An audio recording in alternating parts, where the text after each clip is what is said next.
Alright, let's do some weekly reviews then. For most of the Chibnall era, I've sort of forgone this. I've tried, don't get me wrong, I've tried, but there isn't enough episode to really talk about. This, so far, promises to be meaty. Like, I have things to say, which is revolutionary.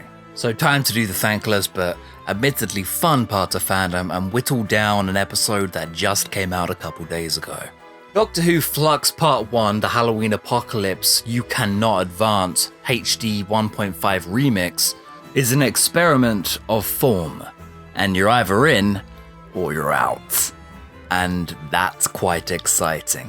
You know why? Because something intentional, a Chris Chibnall-owned creative decision, is intentional. Oh, this episode's a mess. It's an absolute shit show, but it's also designed to be one.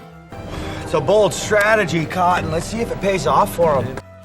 Cast and crew have called this a 4-hour Doctor Who movie, and yeah, I really believe it now. Showing us everything that will be in the season up front. Plainly unique, experimental even. I didn't think Mr. Chibnall had it in him. Now, could it just be the next evolutionary step of Chris Chibnall's promotional material as plot approach to storytelling?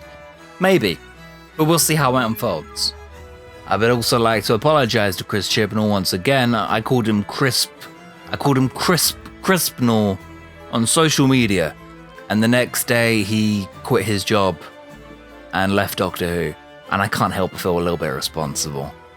Anyway, I have really high hopes for this, not so much because of what was in the episode, but because Chibnall has been trying to turn Doctor Who into Broadchurch for a while now. High-end ITV drama miniseries is his approach to Doctor Who. I really disagree with it. I think it's a show that depends more on variety.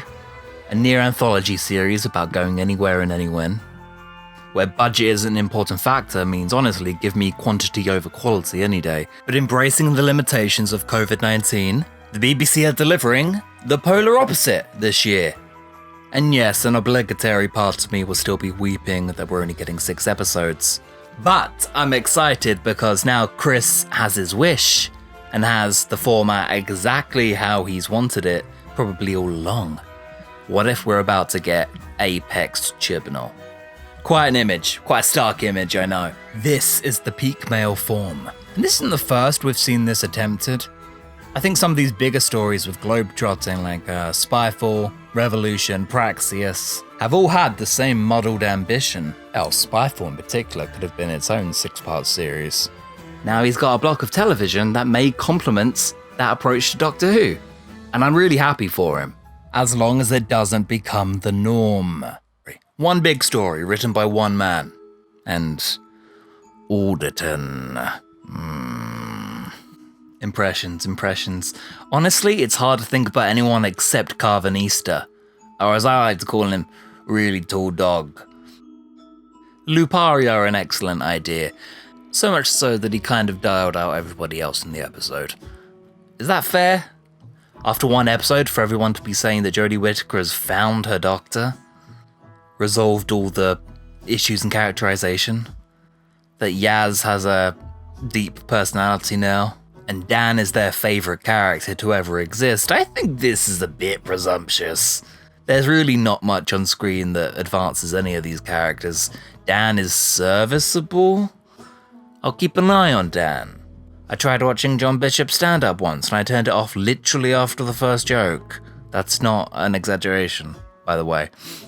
Character-wise, it seems we're being competent, which maybe is being mistaken for greatness in comparison to this era. Even if 13 still has not learned from Series 12 and is still keeping secrets. Joy. Even if Yaz is becoming too good at the sci-fi mumbo-jumbo and is essentially becoming Clara. Great. Hey Chris, you probably should have watched The Capaldi Years. But Dan talks like a normal human being, which is the bare minimum requisite. He's fine, I like him. It's still a Whittaker story, so we're gonna have the odd line that makes me burst out laughing out of awkwardness. You don't look anything like Four Bears. Halloween! Trick or treat! That's like saying, Doctor, it's the 25th of December. Christmas, ho ho ho. It's so awkward. Sorry, actual criticisms.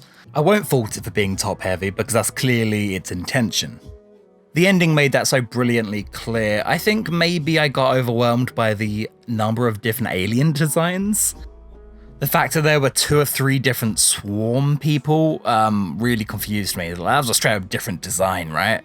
There's some regeneration hijinks going on there, but the sheer amount of aliens to keep track of, especially when the lighting is so drastic they seem to change colour at a whim, maybe that's the closest I come to a complaint.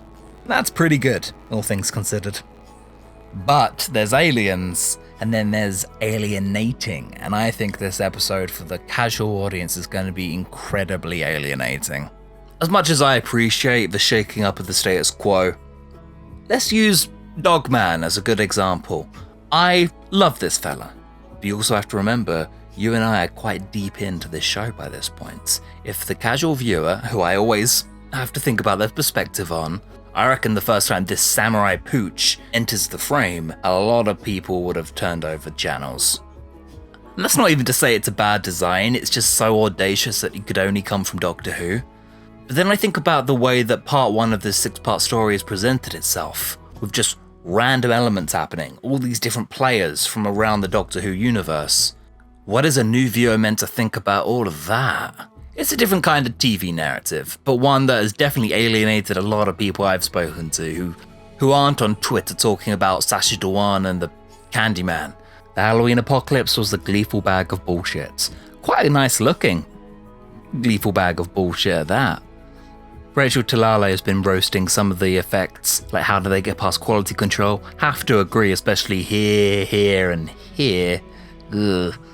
That's Spy Kids level visuals. But then the other 50% is just utterly gorgeous. Like, probably some of the best stuff we've ever seen from this TV program. Please stick the landing, Chris. 4 years of trying to defend you cannot end like this, Chris.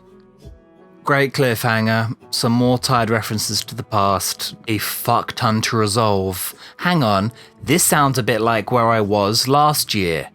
I'm hesitant to say that this will be his best series ever, because this is exactly how I felt after The Woman Who Fell to Earth. This is exactly how I felt after Spyfall Part 1.